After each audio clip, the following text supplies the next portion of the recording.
I gave birth alone because my husband was in bed with my sister. She thought a baby would make him stay. Now she's raising it alone. The moment my daughter entered the world, I received a photo of my husband in bed with my sister. She sent it herself. No caption, no explanation, just a smug little message under the photo. Congrats, sis. You're a mom. I'm the wife now. I wish I could say I was surprised. I wasn't. Deep down, I always knew Lana hated me. Not in the obvious slap you in the face kind of way. No, her hatred was subtle, surgical, poison in small doses, slow, silent, and always delivered with a smile. She was 2 years older than me and spent our entire lives making sure I stayed exactly where she wanted. One step below her. If I got a compliment, she got louder. If I made a friend, she stole them. If I achieved something, she downplayed it. Or worse, claimed it was hers. I used to think it was jealousy. Now I know it was something darker. Control. Lana didn't want to compete with me. She wanted to erase me. Growing up, my parents thought she was just a little intense. They brushed off the constant digs, the way she'd sabotage my school projects or humiliate me at family dinners. She's your sister, they'd say. She loves you in her own way. But sisters don't love like that. Not real ones. Real sisters don't flirt with your boyfriend just to prove they can. Real sisters don't say, "Why are you even trying? You'll never be better than me." Real sisters don't sleep with your husband while you're in labor. But Lana did. She did all of it, and worse. I spent years shrinking myself to keep the peace. I stayed quiet, stayed small, stayed polite. I let her win. Every time. I gave up trying to be close to her, gave up trying to impress our parents. I thought if I just stayed out of her way, she'd leave me alone. I was wrong.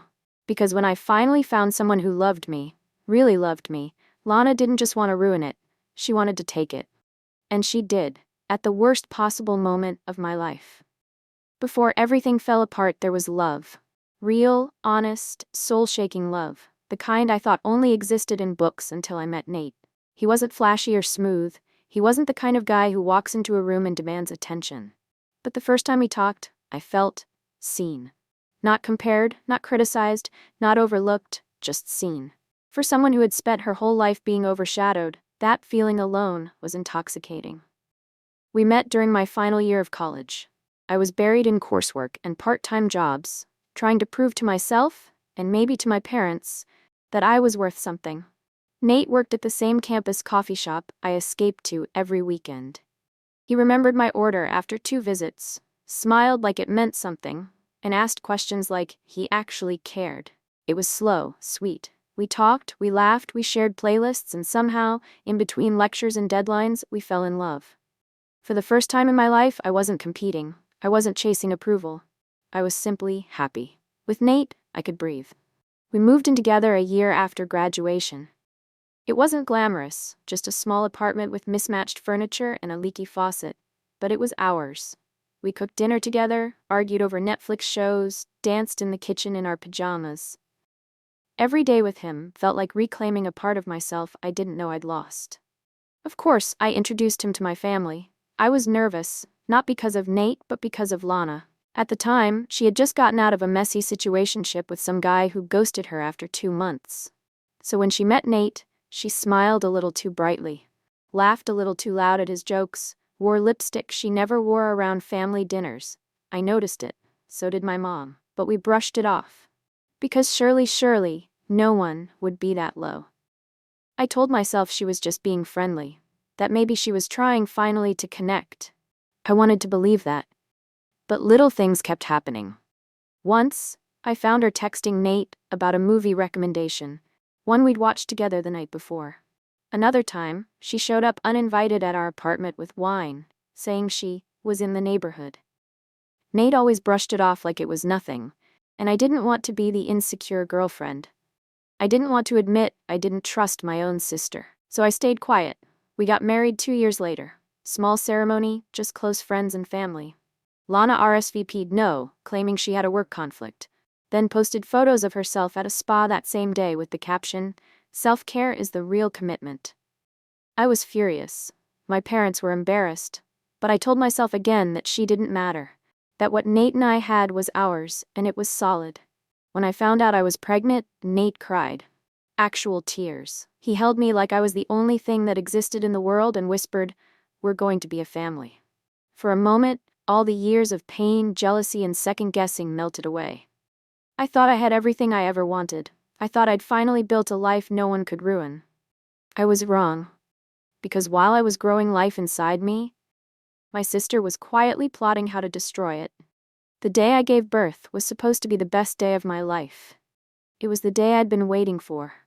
Counting kicks, tracking heartbeats, folding tiny clothes that smelled like baby powder and hope. I had the hospital bag packed a month early. Nate and I had practiced the route to the hospital twice. We were ready, or so I thought. My water broke around 3 a.m. The contractions came hard and fast. I tried calling Nate once, twice, 10 times. No answer. Straight to voicemail. I texted him, told him I was heading to the hospital. Still nothing. Panic started to creep in, but I told myself maybe his phone had died. Maybe he fell asleep with headphones in. He wouldn't miss this. He couldn't. I called my mom, choking back sobs. She arrived within 15 minutes, rushed me to the hospital, held my hand through every spike of pain. I was scared, but I kept thinking, he'll show up. He has to. Halfway through labor, drenched in sweat, I heard my phone buzz on the tray beside me. My mom, thinking it might be Nate, reached for it. I saw her face change. She stared at the screen, her expression shifting from confusion to horror. I asked what it was. She hesitated. I asked again, louder this time, because I already knew. Somewhere deep in my gut, I already knew. She handed me the phone, eyes full of pity. It was a message from Lana, a photo. Her in my bed. Nate, asleep next to her, his arm around her waist, and underneath it just 4 words, "Congrats on the baby." Everything inside me went numb. The contractions, the lights, the nurses, they all faded into white noise. I stared at the screen, blinking, like maybe I'd imagined it. Maybe it was a nightmare. Maybe this wasn't happening. I called Nate. He picked up after the 4th ring. "Why are you calling me?" he asked, just groggy. I didn't scream, I didn't cry, I whispered, "How long?" There was silence. Then he sighed. "Since about 5 months ago," he said. "We didn't plan it. It just happened. She was there when you started ignoring me, when you were so wrapped up in the baby. She listened. She understood."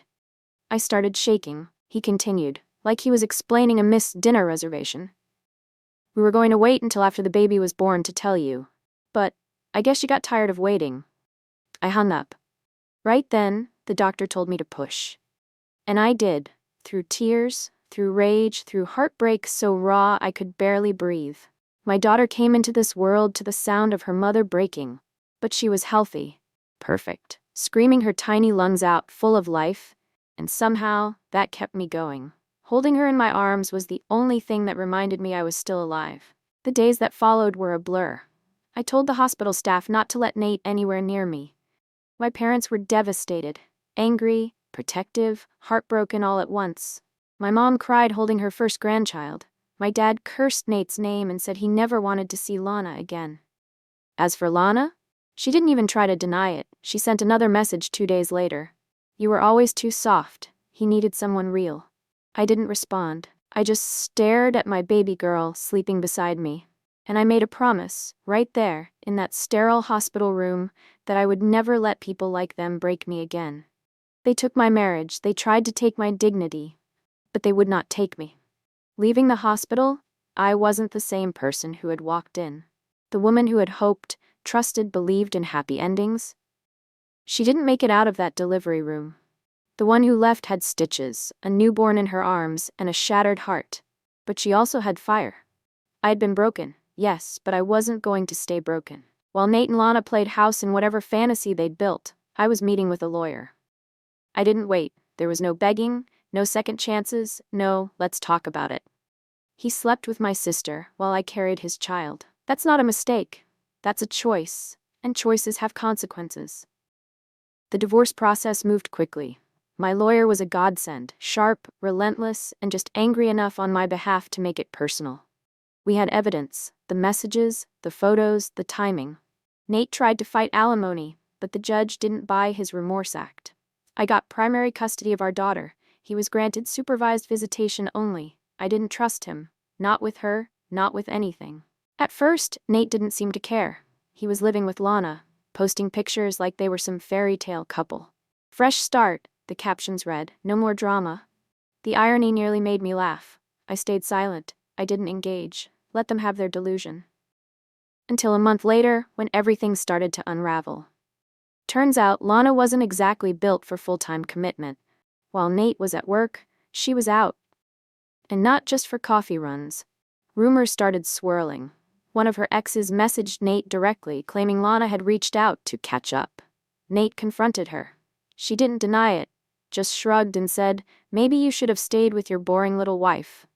He moved out 2 days later. A week after that, I got a call from him. I let it go to voicemail. The message was exactly what I expected. He was sorry, he missed me, he made a mistake, he wanted to talk. I didn't respond. Not because I wasn't angry, I was, but because he didn't deserve even that from me anymore. My silence was the only closure he'd get. Meanwhile, I was rebuilding. My parents helped me move back in temporarily. My mom watched the baby so I could sleep. My dad fixed up a spare room, built a crib with his own hands. They were heartbroken, furious, but most of all, present. And that meant everything. I applied for remote work and got hired quickly. The same skills I'd honed over the years, writing, communication, marketing, finally paid off.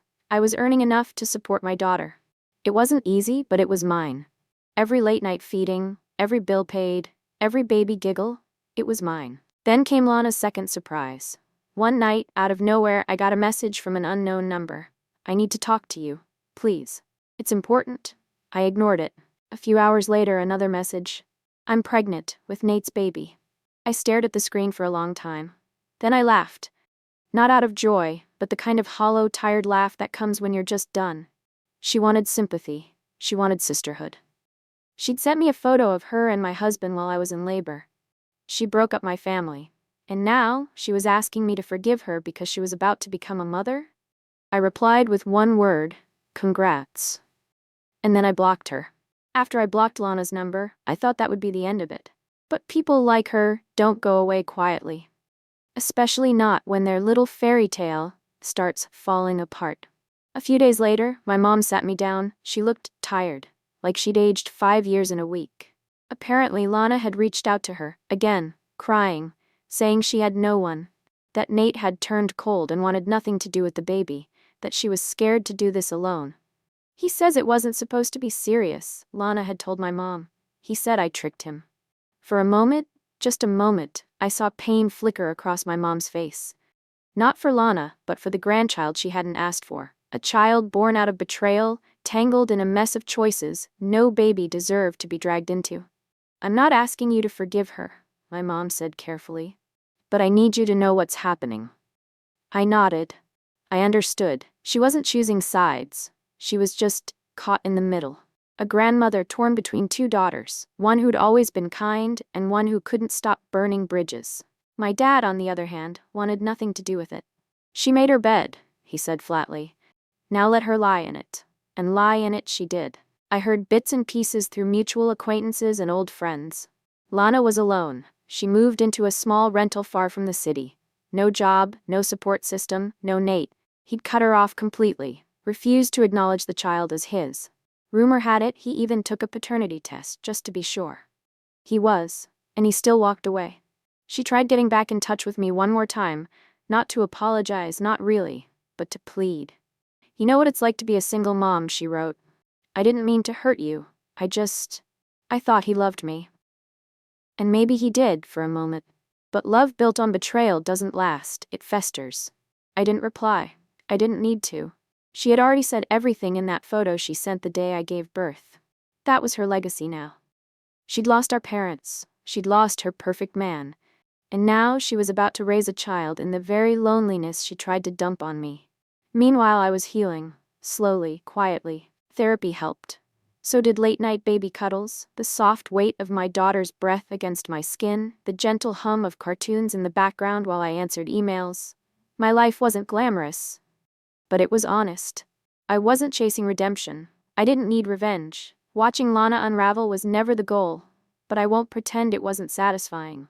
Because for once, she couldn't twist the narrative. She couldn't gaslight or manipulate her way out. She was exactly who she chose to be, and everyone saw it now. Especially me. It's been a year. 12 months since I gave birth. since I was betrayed in the cruelest way imaginable, since I thought I'd never breathe properly again without feeling like the air was slicing me open. And yet, here I am, breathing. Some days, I even smile without forcing it. Aurora, that's my daughter's name, just turned 1. She's walking now, kind of. More like wobbling confidently into furniture and laughing when she falls. Her favorite word is, uh-oh, and her favorite food is anything she can throw on the floor. She's chaos wrapped in sunshine, and I have never loved anything so fiercely in my life. She doesn't know what happened.